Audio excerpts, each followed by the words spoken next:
Hello, I'm Scott Brady with Overland Journal and Expedition Portal. And for this week's episode, I interview Dan Grec. We do the interview at the Overland Expo in Flagstaff, and Dan was actually our very first interviewee. So we interviewed Dan many years ago, actually at Overland Expo East, just before he was getting ready to do his big trip around Australia. So Dan has done several notable expeditions. He drove the length of the Pan American in a two-door soft-top unmodified Jeep Wrangler. And then several years later, he prepared a Jeep JK, and he drove that around Africa. He literally nearly circumnavigated the African continent, and some incredible insights and stories from that.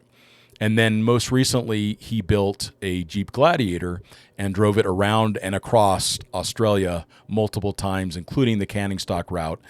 We go into some really great conversations around traveling with our parents and spending time with our parents, and about the upsides and downsides of solo travel, and also how Dan's philosophy for being present during our travels, which is something that I know I need to work on, but he does a great job of sharing some of his tips and tricks for being in the present when you're on these great adventures. So please enjoy my conversation with Dan Grec. This content is brought to you by Overland Journal, our premium quality print publication. The magazine was founded in 2006 with the goal of providing independent equipment and vehicle reviews, along with the most stunning adventures and photography. We care deeply about the countries and cultures we visit and share our experiences freely with our readers. We also have zero advertorial policy and do not accept any advertiser compensation for our reviews. By subscribing to Overland Journal, you're helping to support our employee-owned and veteran-owned publication. Your support also provides resources and funding for content like you are watching or listening to right now. You can subscribe directly on our website at overlandjournal.com. So Dan, thank you so much for being on the podcast again. You were actually our very first podcast guest. And that was for good reason, because of the quality of the trips that you've done and the nature and the way in which you've done them. I just greatly admire so many things about your travels and you as an individual. In fact, we'll talk about some more of that in a second about your cell phone, because I think that's a really neat story. But thank you, Dan, so much for being on the podcast today. Oh, it's always a pleasure, Scott. I love bouncing ideas off you. I feel like you have a perspective on this industry that is valuable, and I really enjoy getting to be a part of it. I feel like I'm almost at the cantankerous stage. Well, I wasn't going to say it. I've got more grey hair than you, so... That's because I have no hair, so...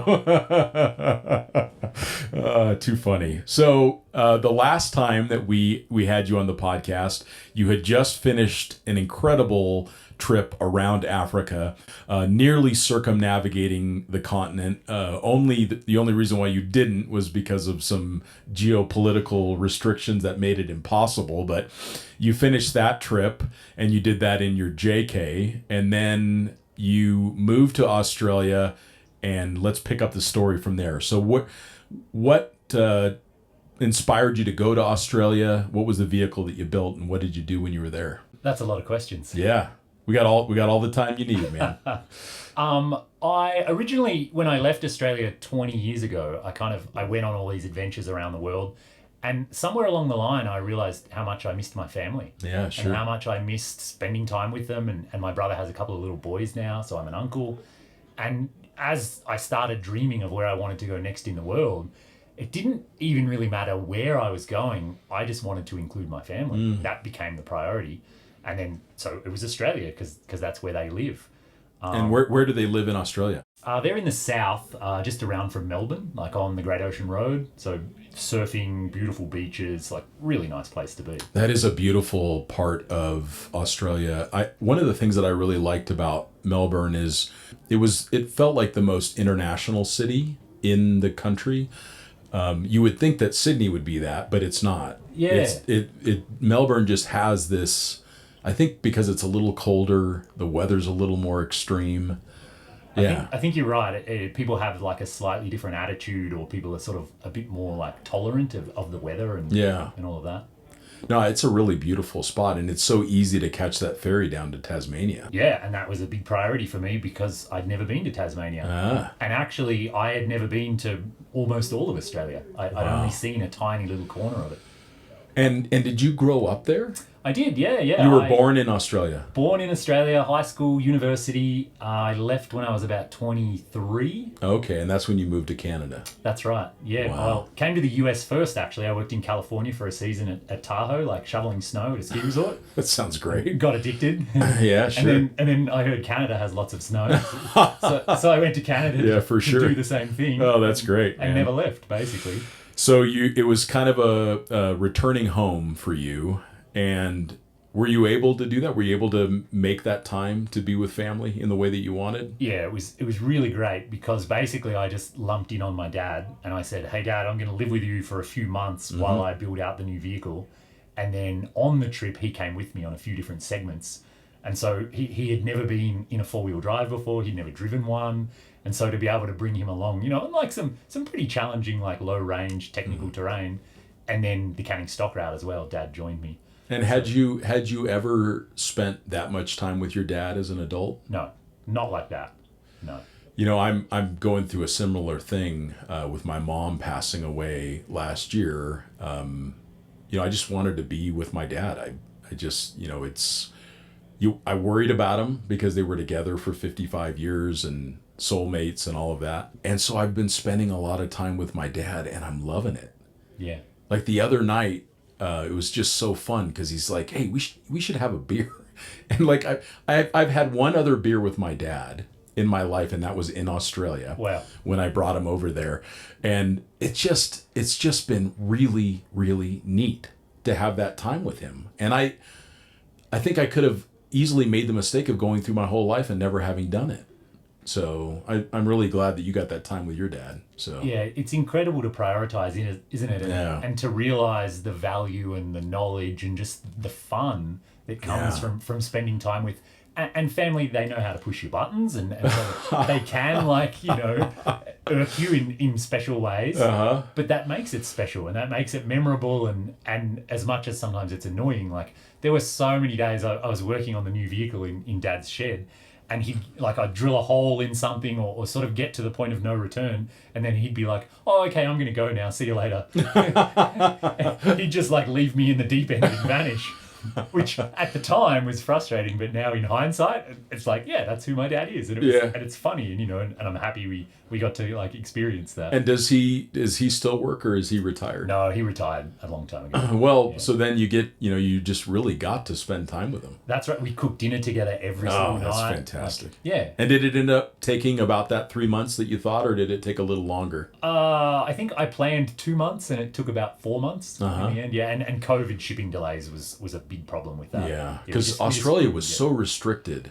Well, it's funny actually. When I planned the trip, Australia had no COVID. Yeah. Australia had locked their borders, and the whole country didn't have a single case. So while we how would you have been able to go in? You just had to quarantine. Is that the deal? Exactly. Yeah, I got. I remember that. I think you were in a hotel for 2 weeks. Yeah, locked in a hotel room for 2 weeks. Yeah, that's right. Couldn't even open the window, so no fresh air. But because of my Australian passport, getting in was no problem. I see. That makes sense. Yeah. So then it took 4 months to build the vehicle. Let's talk a little bit about what the vehicle was that you chose. Right, and so a controversial choice for Australia, I went with a Jeep Gladiator. And I did that for a number of reasons. Like, obviously, there was so many vehicles to choose from over there, be it a diesel Land Cruiser, be it a Hilux, a Land Rover, kind of all of the vehicles that we all dream of are available. Yeah. But I realized that sort of all of that had been done, or all of that was very well known. And in fact, I met people that had Land Cruisers. They were so similarly outfitted, the owners couldn't tell them apart.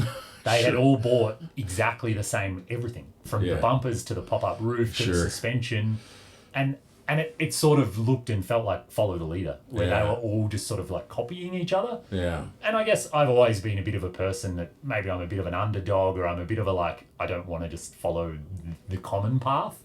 And so I thought... I think you just follow your path. I mean, your first trip through South America, you took a short wheelbase two-door, soft-top Jeep Wrangler. Four-cylinder Jeep Wrangler. It was perfect. No, it was like just no amazing. winch, no fridge, no roof rack. Of course. And it was fine. And you made it all the way to Ushuaia. So So I wanted to incorporate that mentality on the new trip. And I thought, what if I go with something that hasn't really been tried in Australia? And Jeep doesn't have the greatest reputation down under. Yeah, sure. And I thought, Jeeps have always worked well for me around the world. So in the back of my mind, I knew that it was capable. I knew it was appropriate.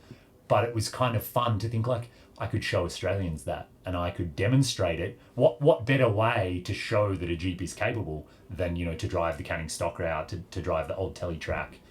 Now, one of the things that you said before we hit record was that you couldn't get the diesel in Australia, so you actually bought a gasoline-powered That's right. Gladiator. Yeah, in Australia, you can only get the 3.6 gasoline engine and only the 8-speed auto. That's Interesting. Not even a manual option. No. I guess Jeep Australia have just kind of limited down their parts network and what they want to import. So then, how would you... Because this really isn't a gear podcast, but it's what were some of the important modifications or the things that you felt worked really well on the Jeep? So I wanted to get as remote as possible. That was really my number one goal. And so for me, like carrying more fuel, so auxiliary fuel tank, carrying lots of drinking water. So I had a big water tank infiltration setup. How much fuel did you have on board? How many liters? 150 litres was the total in that vehicle. Yeah, that's good. Yeah, and that was all like under the frame, Yeah, no that's tanks. great. So just no fuss, no funnels, no... Well, and you would have had to have had quite a few more Jerry's at least for the canning. I did. I carried another 5 20-litre Jerry's. Yeah, I bet. So I actually carried 250 litres of fuel. Yeah. For the Canning and for the Simpson Desert. Okay, so then when you got into Kinnawawachi, how much fuel did you have left? Actually, a lot. Actually, about 100 litres. That's impressive. So you found then that 3.6, as long as you weren't really running it hard on the highway, it was pretty efficient then. It actually did really well. What did you get for liters per 100K when you were? Do you remember? On the Canning at 20 psi, I remember it got 13 miles a gallon, which that's not bad. Not bad at all. In like sand for the entire time. Yeah, for sure. Yeah, but it was an interesting... You lose count of the sand dunes, that's for sure. Oh, yeah. and it was interesting. I realised at one point, we were driving a 3-month-old or a 6-month-old Jeep Gladiator, which sort of was only designed a couple of years before that. Yeah, sure. It's probably the most modern, sophisticated vehicle ever to drive the Canning. And so suspension-wise, drivetrain-wise, it just did the track easily. Yeah. We never spun a tyre. We never used low range. It just walked up every sand dune. And I think that's because it's a vehicle designed in 2019, and it's a Jeep. Not 1960. And it's a Jeep. Jeeps are just capable vehicles. They're just meant to be capable off-road. Right. So I think the Canning was kind of just an easy... I remember when we did it in the 70 series. Now, we were the first through the track for the year. Nice. So I was the last through in our year. It was bad. One time we got stuck for 14 hours. That's It was bad. Broke winch lines. It was bad. I mean, when I say bad, it means it was perfect. Well, and I had so much fun. But the funny thing about that is it was gnarly. You want to get stuck and you want it to be a challenge, but only so much. Well, and you were solo vehicle, so there's That's a different... right. And you had a winch on there? Yeah. Okay, nice. And then how did you camp? Did you just camp in a ground tent or? Yeah, so I decided if I was going to go to Australia and kind of like explore it for the first time, and revisit my roots, I went with a swag, which is an Australian ground tent, kind of like a canvas sleeping bag. Yeah, just really simple. You just roll it out on the ground. It already has a mattress in it, ready to go. They are really easy to use. Right. The only time I found them to be a challenge is when you need a little bit more room, you would have to, like let's say you want to stand up and change your trousers, right? I mean, there's nobody around, so you're not like worried about your privacy, but it's more like you're worried about the flies. Yep. So you end up in this place where you're standing in your swag so that way you don't get dirt inside it. So you're in your socks and you're trying to change out your pants and maybe your chonies or whatever, and there's flies all over you now. That's the only thing I found weird, was like it's tough. I wonder how do the Australians deal with that? They just maybe, I don't know. I don't really know either. I think it's like... It's a weird transition moment. It's like a fair weather camping option. Yeah, sure. As long as it didn't rain, as long as the flies weren't too bad, the swag was adequate. But I think. Did you have bad flies on the canning? Yeah, the canning and the Simpson, they were like, they're epic. Bad enough for me to put like a bug net over my head. I did too. And it's you kind of have to have the bug net. Yeah, the way they get in the corner of your eyes and the corner of your mouth. It's unbelievable. Yeah. I remember one time I was so exhausted by the flies, I took my drone and I just set it over my head. Oh. So I just stood underneath the drone, the blades. Did it work? No flies. Because there's so much wind, right? Yeah. So it's like I had like a 2-minute respite from the flies with my drone just parked over my head.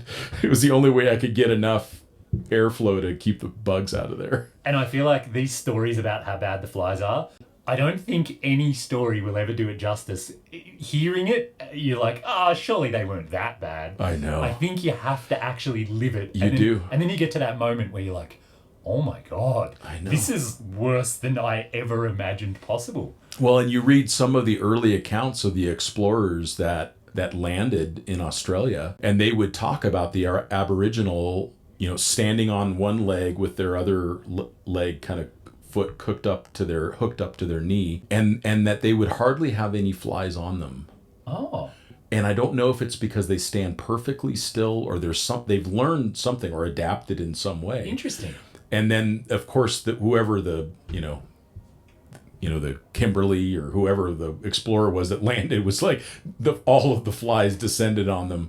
That's interesting. I haven't read that story. There's a couple really interesting accounts but it was consistent. The explorers would be like, my Lord, the flies. Yeah, unbelievable. It feels like, to define the interior of Australia, you could say hot, you could say sand. There's a few words, but you have to say flies. That is like an adjective that describes. Yeah, it's really unbelievable. Yeah, it's really wild. And then the fact that they don't really know how many camel are out there. Somewhere between 100,000 and 1 million, they think. Yeah, and have you heard other numbers than that, I think I read between 1 million and 1.3. Oh, so it's got to be more. But I think you're right. The distances are so vast. They just have no idea. No, they have no idea. We saw them every day on the canyon. Yeah. It's so cool. So you get the vehicle finished, and was the goal to kind of circumnavigate Australia, or what did you want to achieve in your trip? Yeah, my goal was to get as remote as possible. So the most remote parts of Australia, the furthest away from civilization. I figured if I had the ultimate vehicle and I had the time, I can go and see the Sydney Opera House another day. Yeah, sure. It's pretty easy to do. Yeah. But driving across the Simpson Desert, that takes real planning. And which track did you take for that? I took the Madigan line. Nice. Yeah.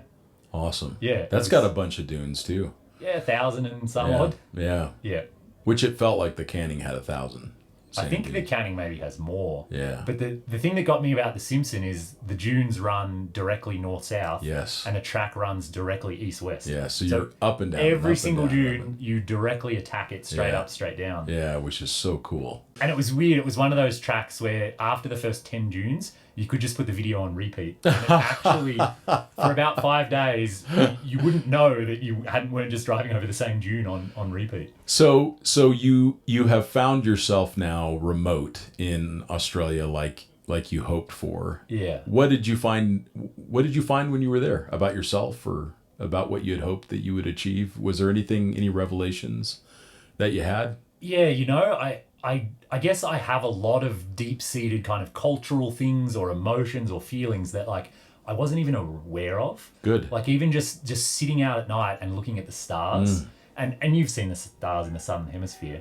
They are just next level of awesomeness. And they're foreign because I've grown up in the Northern Hemisphere. So. Well, they're foreign for you. Yes. But the feeling of familiarity for me, wow. I felt like I was at home. Wow. It just looked right. Even though I don't remember the name of the constellations or... Sure. And it had been 20 years, every night when I would look up and see the Southern Cross... Yeah, that one's special. Inside, there was something in me that just went, yeah, everything's right with the world. I know... And it didn't feel like Africa where I knew I was far from home. Yeah. Even the remotest part of Australia felt familiar and felt like home. Like you were supposed to be there. Yeah, and then of course there were just the wonderful things where, you know, I'd roll into a town and like someone would offer me a meat pie, and I'd be like, yes, I would love that. Or they'd say, would you like a cup of tea? And I'd say, yeah, I would like a cup of tea. And so just a million little things like that made me realize I am very Australian. You know, and those roadhouses, they have a cultural component to them. They really are unusual because somehow in the middle of nowhere, and they need to be there because that's where the gas station is. And there's usually a little bit of accommodation, sometimes a place to camp. And you've got to have beer and probably food. Yeah, that's right. And usually the food's not that bad. And the beer's usually colder than you'd think. Yep. Kind of remember some of the ones like along the Udinata track and all that. And they were like the Star Wars bar. They were like definitely out there. It was wild. Yeah, and the characters. The Pink Hotel you're probably thinking of. That's the one. Yeah, that place is... And yeah, a lot of them, they're quirky, they're odd. Super quirky. And they celebrate it. Yeah. Yeah. They just embrace that. Yeah. Oh, and those... Okay, so how did the Jeep fare with the corrugations? Again, it was kind of one of those things where I had AEV's 2.5-inch suspension on it. Mm-hmm. And I guess it's one of the newest designed, you know, latest and greatest technology. It actually ate up the corrugations in a sense like they were nothing. And what was the diameter tire you had on there? I had 33-inch tires. Okay, so that's pretty close to what a lot of the Land Cruisers are.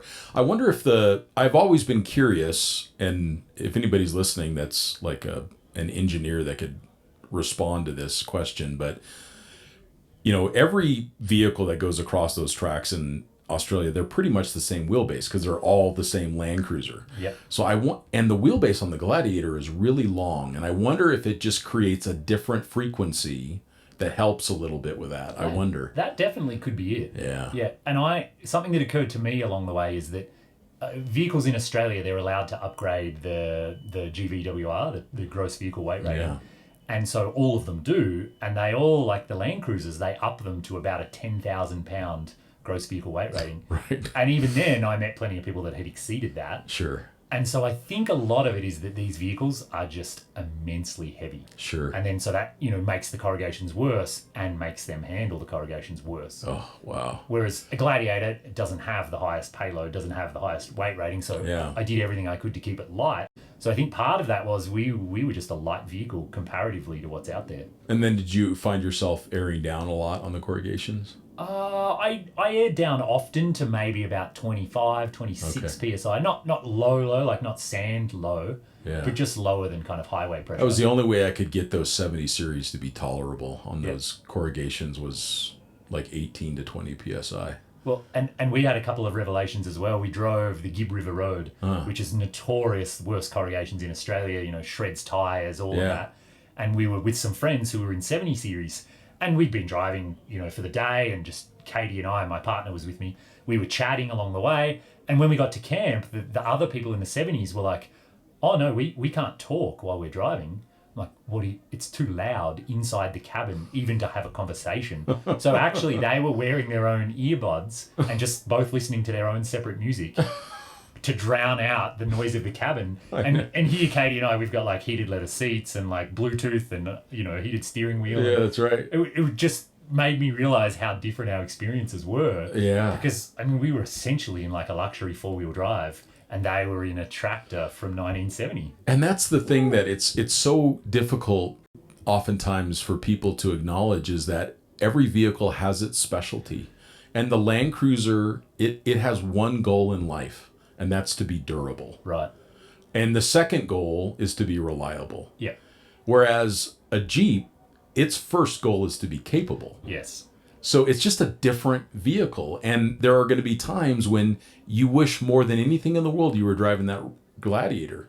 And there's probably going to be other days you wish more than anything in the world you were driving a 70 series. Well, but and especially once it has, let's say, 400,000 miles sure, on it. exactly. I'm pretty sure the Land Cruiser is going to be doing a lot better than the Gladiator. Yeah, no question. So, yeah, you're dead right, though. They basically have different design goals. They really do. Yeah. And I think it's just embrace the difference. And don't. It's like people try to compare stuff that's really not a comparison. Yeah. It's like it's not a competition, I guess. No, and like they both excel at different things. At different things, exactly. exactly. Yeah. So and it was fun to have that comparison in Yes. real life. Because, you know, over here, you don't really get to compare a Gladiator to a 70 series. No. Because there just aren't any around. Right. So it was just fun. And every day it was a different comparison, whether it was a Hilux or an Isuzu D-Max, or every day you got to put it next to some other vehicle. Be like, oh, look how much longer it is. Or look at, you know, whatever aspect it was that was interesting. And how did that. people respond to the Gladiator in remote places? Were they shocked? They were shocked. They were legitimately shocked. I love that. And lots of them had... That had to have been fun for you. Oh, it was really fun, yeah. and lots of them had never even seen one,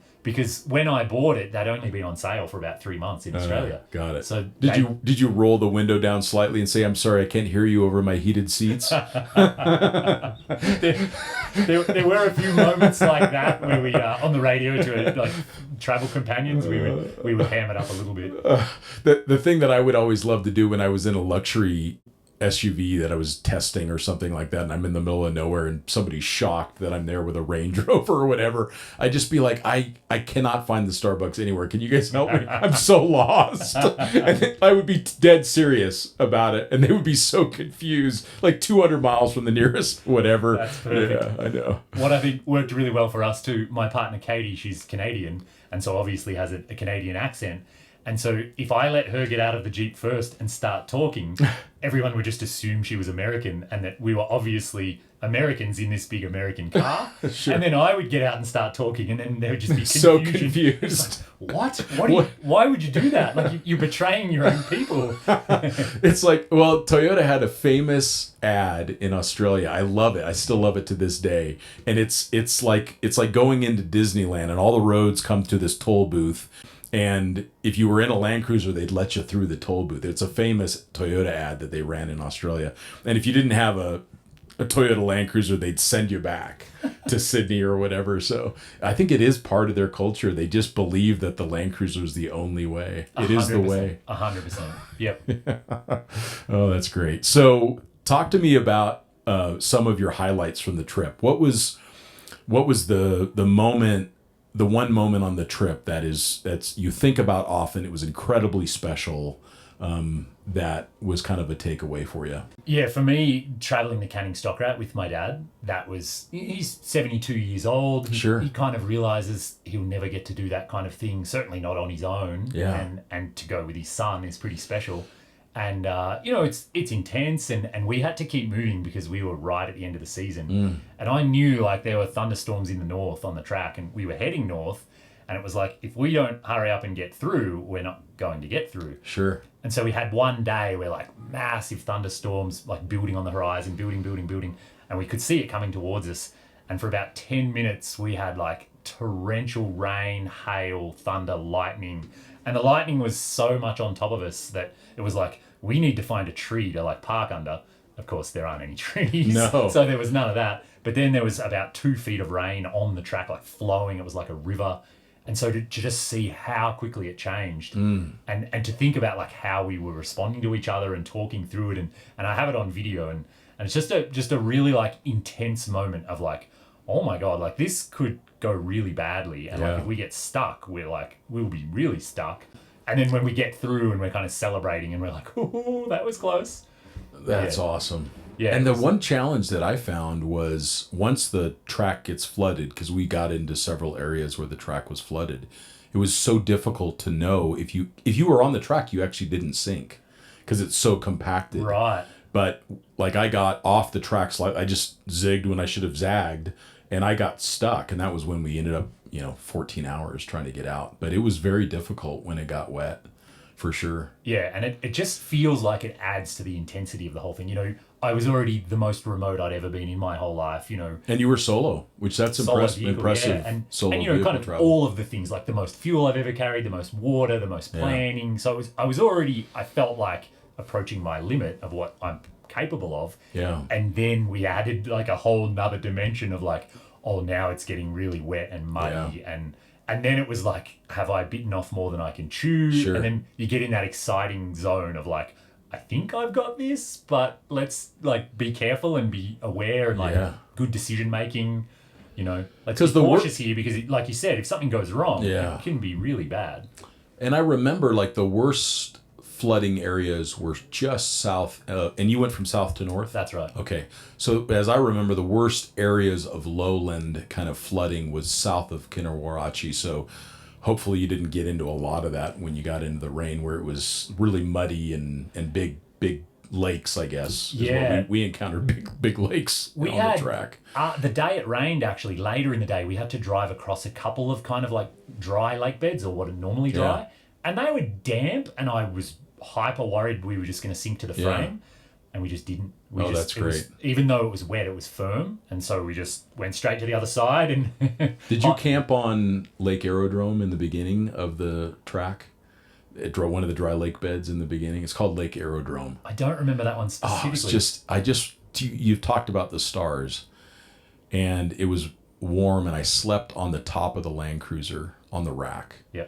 And this incredible dry lake bed, and the stars were just from horizon to horizon. It was incredible. Just incredible. It's a special thing to see, isn't it? And that idea of like, the Milky Way is so bright that you don't need a headlamp to be outside at night. It was just incredible. And there's no planes flying overhead. There's no kind of interruptions. And there's a lot more. I think a lot of people consider that the Canning Stock is just this big desert crossing, which in many ways it is. But I was shocked by how many microclimates, how many geologic formations. What's that one? You're going along the track and you kind of go back in and camp in this little canyon that has the Aboriginal art and stuff. What do you remember the name of that one? I know exactly where you mean. But that's a really special spot. Yeah, there's some amazing like rock formations and almost mountains back in there. And then water. I mean, how many wells are there along there? 40 something wells? 51. 51. Got it. Yeah. But actually, because we were there so late in the season, virtually all the wells were dry. Oh, wow. Yeah, or they just had like really stagnant, murky, kind of like unusable. Yeah. Yeah, and I guess that's a different experience from the start of the season to the end of the season. Yeah, no, that's interesting. Yeah. All right, so the Canning Stock was a highlight. Mm-hmm. Was there an experience that would be less than common, where maybe the listener or I would have no idea where you were, that you were like, wow, that was a discovery? Like a place that you went to that not a lot of people go to. Did you go to the Kimberley as well? I did go to the Kimberley. I've never gone to the Kimberley, and I've heard it's just fascinating up there. It's staggering in its like emptiness and its vastness. It's immense. Yeah. Yeah, I was looking, and there was like, it was over 1,000 kilometers just to get, I think, from Broome to like, with this one spot I wanted to go to, it was like 1,000 kilometers. And it's just this little corner of Australia. That's right. Yeah, on the map it's barely even like noticeable. Yeah. But it's a long distance. And there's baobab trees up there, so they look just like the baobabs from Africa. Yeah. And the red dirt, the dust, the sun. Every single day I just pinched myself and thought I was in Africa. Wow. It was staggering. And that's my home country, and I didn't even recognize it. Yeah. And then did you do anything up north of Cairns or anything like that? I did. Yeah. We drove all the way up and drove the old Telegraph track. Yeah, sure. Which was the most intense four-wheel driving I've ever done in my life. And that was really special because it's a really social thing to do. There are many other vehicles around you, and some people are driving everything with their foot on the floor, and some people are struggling and kind of barely able to winch through things, and then like everything in between. Yeah. And every night people are camping and swimming in the rivers and partying, and so it's a real like. Some of the river crossings you get to, people have set up their deck chairs and for 2 days they will just sit there and watch other vehicles come through, because like 10% of vehicles will just sink and then flood, and then there's carnage or you. And aren't there crocs in those rivers too? Probably not. Probably not. Probably not. Oh, okay. Which I learned in Northern Australia is good enough for, that'll work. Probably not. Because those crocs are gigantic. Yeah. I mean, some of the photographs that I've seen of those crocs that they've captured are, it's unfathomable. Yeah. I think like 16, 18, 20 feet is like common. They exist. And in the olden days, they were more like 28 feet, maybe 30 feet. I know. Yeah. Like, some of the photos, they look like they are photoshopped, but of course they're not, because it's an old photo. We at one point we went to a visitor's centre somewhere, and they have a replica of the big croc that used to live nearby, and it's made out of fiberglass or whatever. And just being near it was intimidating. Terrifying. And you're like, it's a piece of fiberglass. It can't hurt me, but it's fully a dinosaur in every like sense of the word. It must just be like, you probably experience this a lot in Africa, but you know that there are these components of our human DNA that are still meant to protect us from getting eaten, and they still work. Like the first time that I heard a lion roar, I have no hair on my head, but all of the non-hair stood up 100% on my neck and on my head, because I knew I'd never heard a lion roar before, but I had no question of what that was. I knew exactly what it was. Yeah, and what it represents. Yes. And like, how long has it been since our DNA even was in Africa? Yeah. But we know. We do know. It is incredible. And there's something about a croc that's the same. Because the croc, like lions are fairly bright. Like they can like assess risk and like, do I really want to take this two-legged thing on? And what do they represent? And sometimes they have guns, and you can tell that they have some thought process. No the doubt. croc,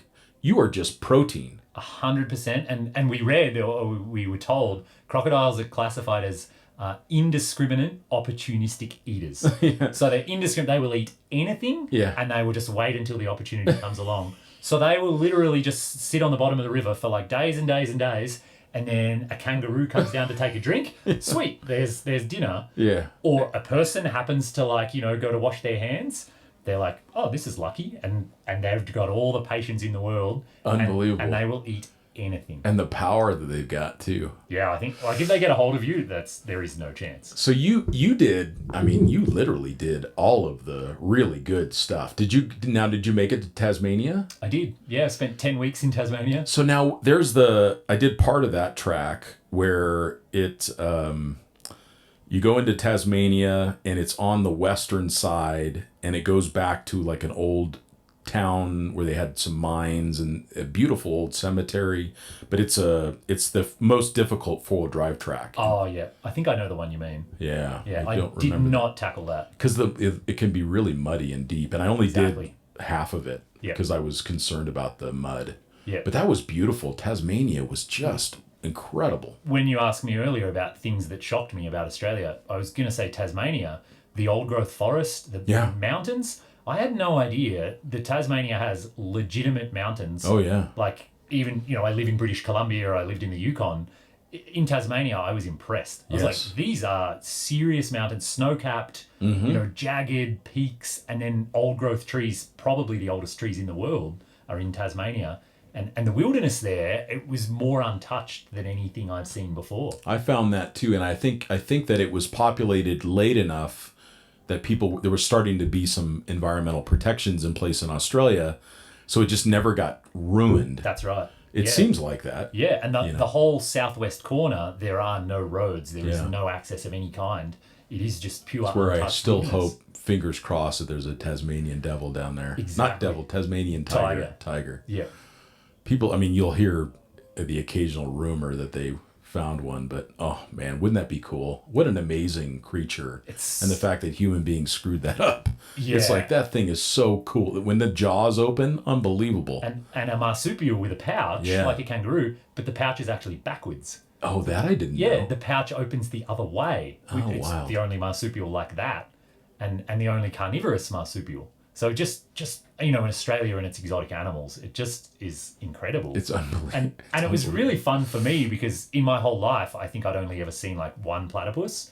But now that I had time in Tasmania, we would just sit on the side of a creek and watch a platypus for like an hour. Oh, wow. And they're incredible little creatures. And they see you and they get timid, and then 10 minutes later they come back, and then 10 minutes, and then soon enough they're sort of every 3 or 4 minutes they're coming up to have a look at you. And it just, those experiences that I guess as an Australian, I've seen David Attenborough talk about it, but then to actually go and live it felt like the right thing to do. Well, and that's one of the things that you've done on your trips, Dan, is you work really, really hard between your trips to make enough money to be fully present in the adventure. And just from speaking from my own experience, I've never been able to do that. I should correct myself. I have never done that. So I made a choice to not do it. Yeah. So I'll work really, really hard between trips, and then I work really, really hard on the trip. Yeah. And I never give myself that chance to sit at the creek's edge and watch the platypus for an hour. And maybe I've had moments like that, but that's one of the things that I admire most about your travels is that you have found ways to be fully in the moment. And that people don't normally figure that out until much later in life. And that was something that I wanted to ask you was, how did you get to that point where right now you have a cell phone with a SIM card that's only going to last 30 days. Yeah. The last time that I met you, we had to coordinate over email because you didn't have a phone.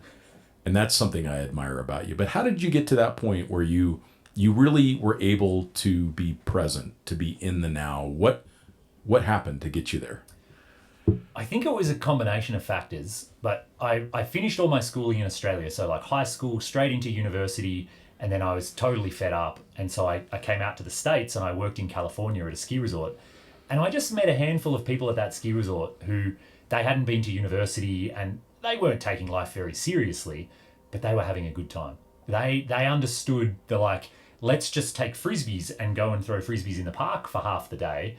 It's free and we're going to have fun and we're going to laugh. Or let's hike to the top of the ski resort and snowboard down before it even opens in the morning so we can get the best snow before anyone who paid, to ride the chairlift. Sure. And so I guess maybe these days people would call it like a life hack, or they had figured out how to have a lot of fun without a lot of money.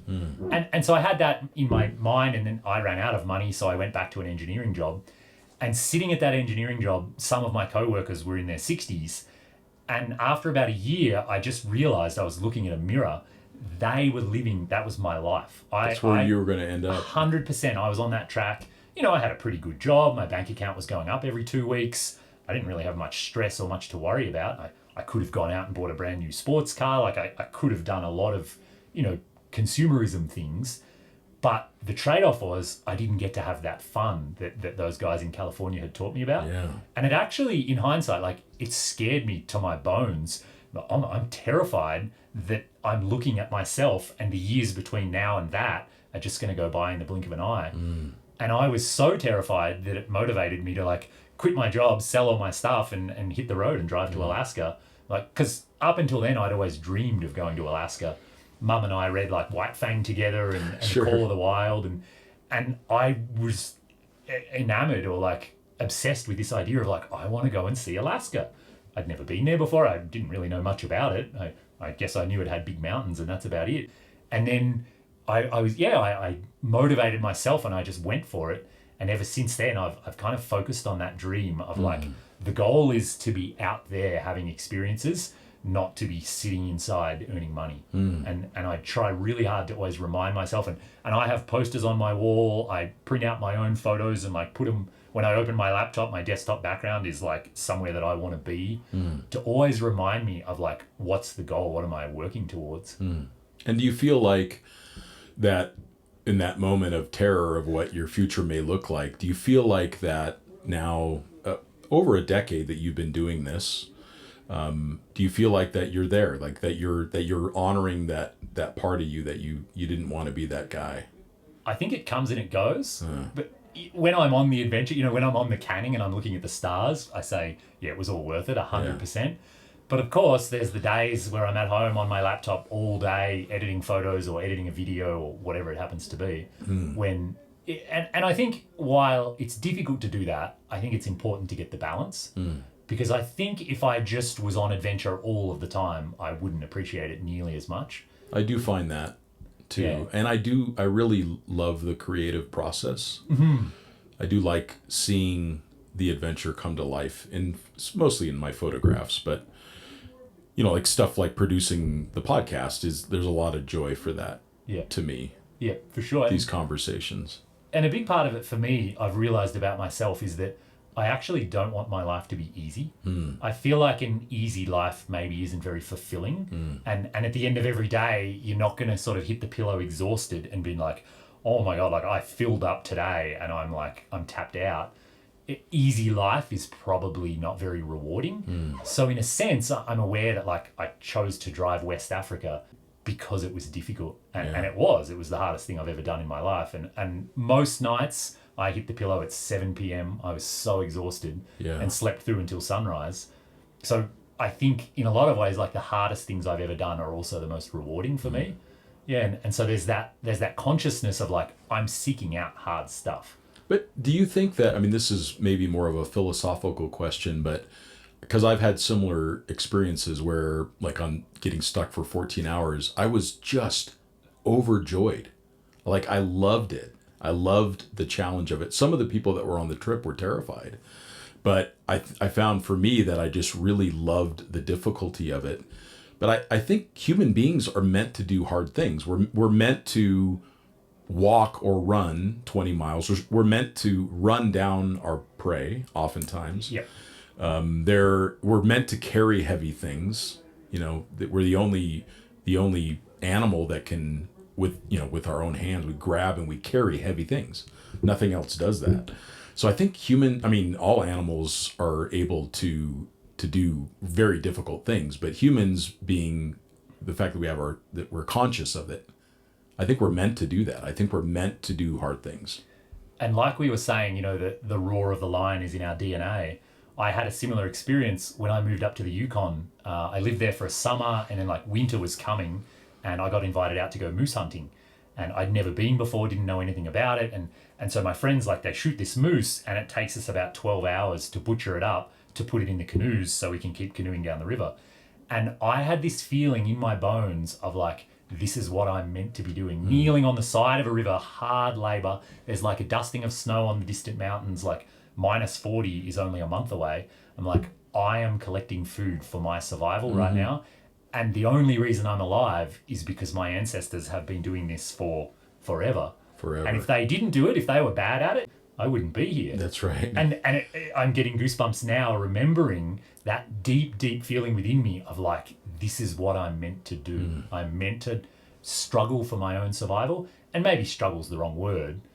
We I think you said it right. I like that. I like how you describe it. We're meant to do hard things.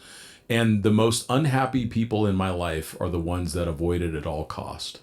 And I think that they just don't get the satisfaction of accomplishing something that sucks. That's hard. I agree. And that the feeling of achievement, and even if it's something mundane, like, I don't know, your water pipe burst and you have to dig out some tree roots from the water pipe, and like it's fairly mundane manual labor. But at the end of it, you can sit down and say, I achieved that. And look at that thing is now in the real physical world, that thing is like fixed and functioning because of my labor. Yeah, I think that is important to my happiness. I don't know about for everyone. Yeah, everybody's different. Yeah. But I think human beings in general were meant to do that stuff. Or at least it's what we've been doing for a very long time. Yeah. So it is part of our makeup. And it is part of what feels fulfilling to us. Yeah. Because how else would we be alive? Totally. Yeah. No, those are great insights, and it's important to remember to pick hard things every once in a while at least. Well, and I think the temptation is always to let's say I want to drive to Alaska, the temptation is to like, oh, and I could bring a diesel heater and I could have a hot shower and like more and more and more luxury, to the point where at some point you cross the line of like, so it's as comfortable as if I'm at home. And then is it even a challenge? Will you come back from that trip and say, we had these amazing experiences and it was incredible? Or will you come back and say like, it was nice. Yeah, I had a good time. Yeah. And I guess maybe at the end of the day, through the windscreen, they saw the scenery that they wanted to see, but none of the experience matched the environment. Right. Because you're separating yourself from the environment. So isolated. You're separating yourself from the hardships to some degree. Yeah. Interesting. But of course, I always want things to be a certain level of challenging. Like getting stuck for 14 hours for you was like exhilarating, but obviously getting stuck for 14 days is not so good. And it crosses over a line of like, okay, now I'm genuinely like, this is bad. I'm in trouble. Like, yeah. And I was starting to realize that because we at one point we had one option left with 3 Land Cruisers, and that's not good. No. So if all of them had been severely stuck. Yeah. Then it's purely down to manpower and travel time. Two winches broke and we had one left, and we had every single thing in the recovery kit strapped together to make 400 feet of a pull. Yeah. That's a long pull. And it was the last plan C, which is the last plan we had, was the one that worked. And it is funny because now, all these years later, you're sitting here telling me that story, because it's the memorable part of the canon for you. For sure. It's maybe the memorable part of Australia for you was like, yeah, when the going got tough, we stepped up And now we feel really good about it. I love it. And we have that feeling of like achievement. Yeah, Yeah. totally. And I thought that Kinoarachi was very cool too. I don't know how much it's developed because I was there in 2013. So, and you were there almost 10 years later. Is there much been, they had just built maybe 3 or 4 little cabins, like combined together, like little places to stay. Okay. Was that still there when you were there? Yeah, that's still there, and there's a general store now. Yeah, there was a general store there. Yeah, like basic supplies, and the gas pumps were like credit card swipe. Oh. So it's kind of like automated, you swip your credit card and then just self-serve. It wasn't that when I was there. But they had just installed some pumps. So before that, like maybe even the season before I did it, you used to have to order your fuel in advance, and they would bring it out in drums and put your name your name on it. And you had to hope that your drum was still there. Yeah. And that it wasn't half full of water. Yeah. Yeah, all of that. But yeah, no, every year we get more development and things get easier. Yeah, they do get a little easier. But that is still a very difficult track. It, by far, is the hardest track I've ever done in my life. Yeah. Which, and it's hard on the vehicle. Strangely enough, it's also the best track I've ever done in my life. Yeah. Along the lines of what we were talking about. Yeah. Okay, so you finished your Australia trip, and now you have built a new vehicle. Let's talk a little bit about what you just built. For sure. So I feel like I've learned a lot over the years about what I'm looking for. And I distilled it down to 3 things that I always want to improve on what I've done in the past. And so I wanted better interior living space was number 1. The ability to stand up and walk around is really nice to have out of the elements. I wanted to get better fuel mileage than ever before. Basically, not only because of the expense, but also because carrying 250 litres of fuel, that's just an enormous amount of weight. It is. And it's really limiting on, you just can't go as remote. You can't go as far out into the nowhere. Yeah. Same, with if you're carrying that much fuel, you just can't carry enough food and water. And the third thing that I was looking for was an improvement in payload. And so the ability to carry more stuff just means I can get more remote or I can stay out for longer. And I felt like it was really helpful to have those criteria and be pretty strict about them. Because then when an option gets presented, someone says, hey, why don't you get a Tacoma and put a 4-wheel camper on it? I'm like, I think that is a great vehicle and I would love to have one. But does it get better than my 20 miles a gallon I got in my little TJ to Argentina? No, it does not. It's off my list. Yeah. And I was like really strict about that because I think right now we're spoiled for choice. Yeah. And which is amazing. It's an incredible time, but the hard part isn't actually like, the problem is that we have too many choices. And today at the show, many people were asking me, oh, well, I'm thinking about this and then I'm thinking about this. And they would just list 10 options that are all pretty workable. But how are they going to decide? They're stressing because they can't decide. Go with the cheapest one. Yeah. Or go you can spend more money on other things. Yeah. Go with the one you already have. Yeah, sure, exactly. So yeah, and those 3 criteria really drove my decision making. And Jeeps have been, really good for my adventures, and they've always taken me where I wanted to go. And actually, an engineer reached out to me. He's come up with a crazy plan. To some degree, he's recreating AEV's Outpost 2. So take a Wrangler and cut it off right behind the B pillars, throw away all that sheet metal and bodywork, which turns out to be about 700 pounds. He weighed it as he took it all off. Yeah. And then graft on a carbon fiber composite shell box that can be like a living box with a big pass-through with a pop-up roof. And interestingly, it weighs less than 700 pounds. Oh, wow. So in a strange way, while we've massively increased the livability of the vehicle, we actually made it lighter. So we increased the payload while making it better at the same time. And is that what your new vehicle though is a Gladiator? No. My new vehicle is actually a Wrangler. It's a Wrangler. Okay. Yeah. It just looks like a pickup truck. Right. And we've been trying to wrap our heads around it because it's been in CAD design for so long. Michael has been working on it for a very long time. The interior floor plan, it actually has the size of the bed of 2 Jeep Gladiators would fit inside of it. Wow. Inside of a Jeep Wrangler. And you're like, how can that be possible? But it is. It's every time we put a tape measure on it, we get confused and we scratch our heads. And then when you walk outside, you're like, but it's just a Wrangler. It's not very big. It doesn't have a long wheelbase. Yeah, it's a real head scratcher, just like the Outpost 2. Sure. Like, you've been inside of it. Yeah, I have. You sit inside of it and you're so far away from the other person, you can't easily pass them something. Yeah.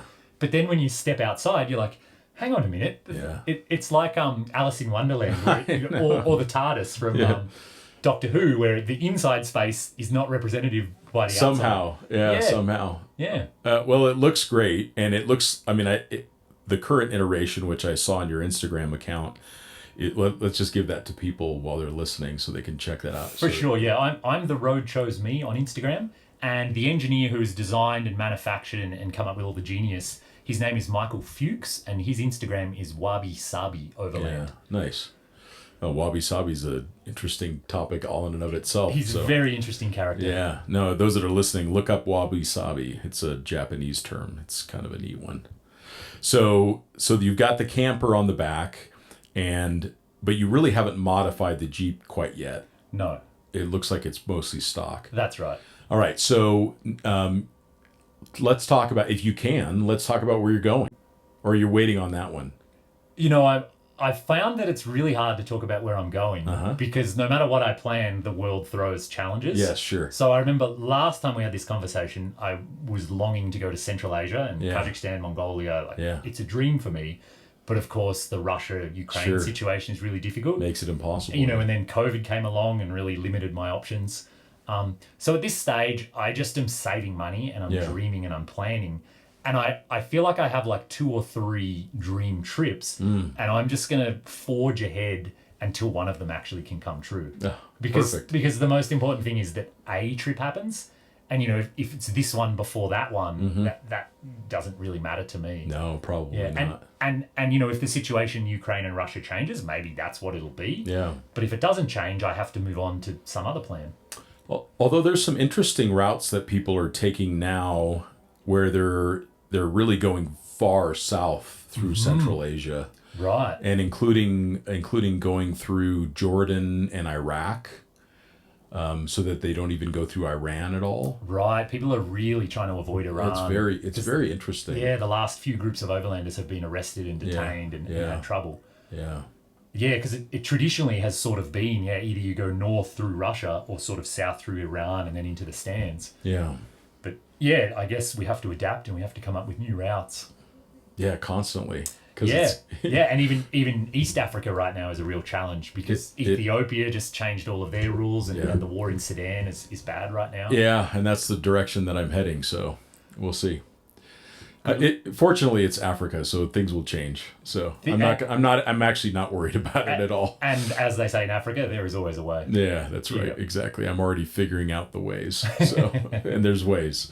So we'll see. Yeah, and again, sometimes those challenges are what make the trip exciting. Yeah, it's not supposed to be Disneyland. Well, if it was easy, like one, everyone would be doing it, and two, it wouldn't be all that rewarding. Yeah, I don't think so. We wouldn't be talking about it next time we meet up. You've got the vehicle in process. What else do you think you're going to be, during this time when you're not traveling, you're going to be focusing on some of your tech work and then building out the Jeep? What's the next stage for the Jeep? What's the next iteration for that? The next stage is kind of all of the like traditional Jeep modifications. So I've got front and rear bumpers to go on, suspension, a winch, kind of, all of the more traditional kind of upgrades that people would do to make it, more capable off-road and more durable. Yeah, perfect. Oh, that'll be fun.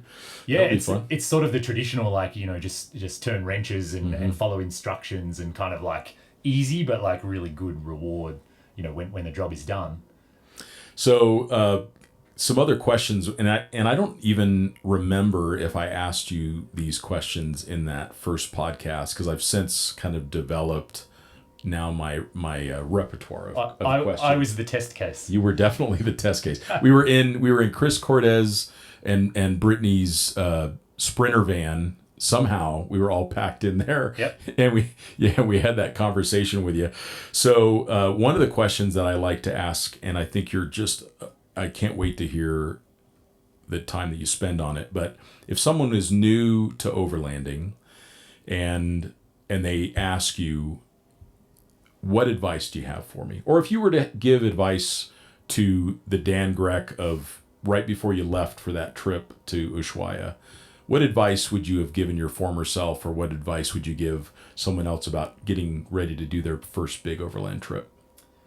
I feel like the most important thing is to understand why you want to go and what is it that makes you passionate about going.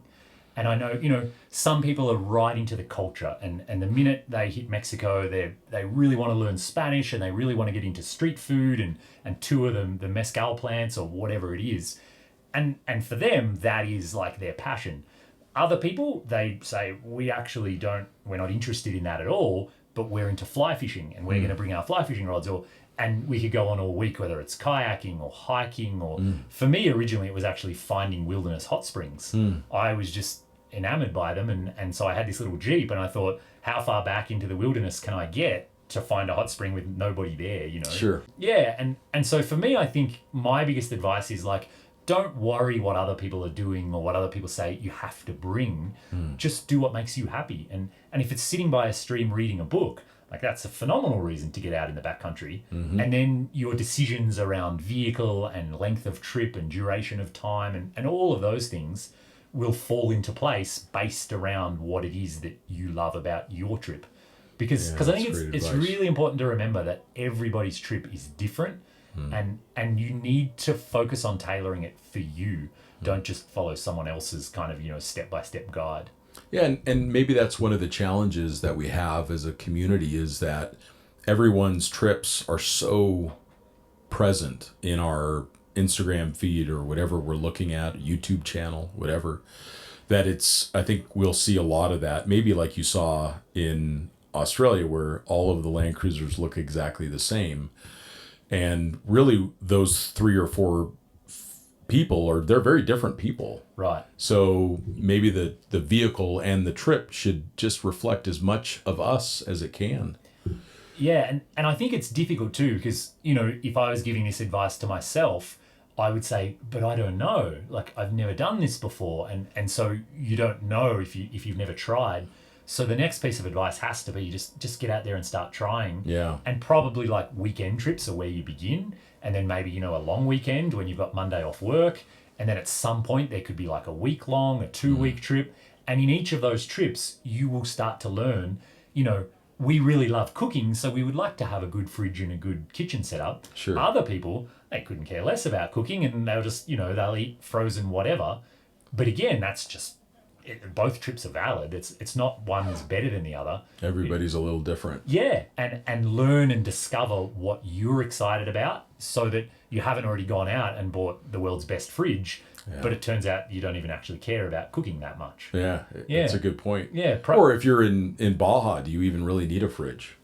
There's so many good tacos in Baja. Like, why bring a fridge? And cheaper than of course. You could live there for 10 years and not spend as much money on tacos as one fridge. I was always so shocked why people would drive to Baja with a full fridge. Like, they went to the store in the United States and bought food that was made in Mexico. I mean, the vegetables are almost all grown down there.